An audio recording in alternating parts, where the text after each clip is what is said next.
Well, it is winter. That means you need to take extra steps to stay safe. Pauline Lee joins us live in Green Bay with what to keep in mind. Good morning, Pauline.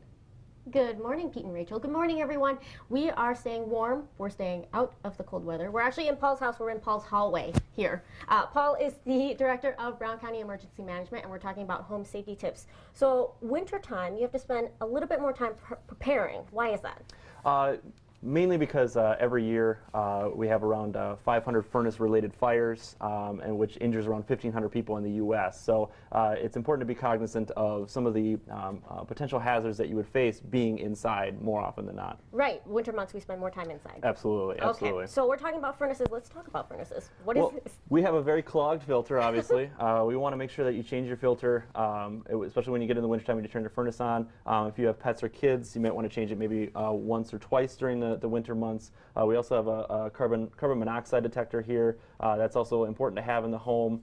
You want to keep it low to the ground because carbon monoxide tends to float or keep close to the ground. So now in carbon monoxide, how is it different in the winter months?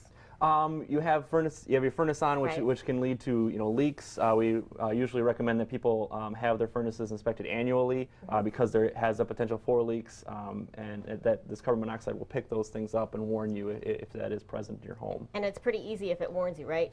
Can we test it? Oh, absolutely.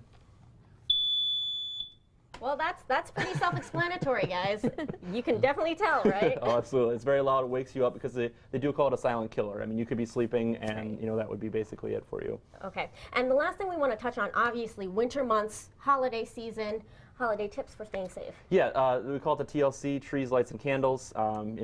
Candles are nice, but they do lead to house fires. You want to keep those away from the trees. You don't want to overuse your lights to explode a circuit or a circuit breaker, which also will lead to a fire. All right. So just keep these things in mind. Very simple. Just have to remember them in the winter months, right? Absolutely. All right.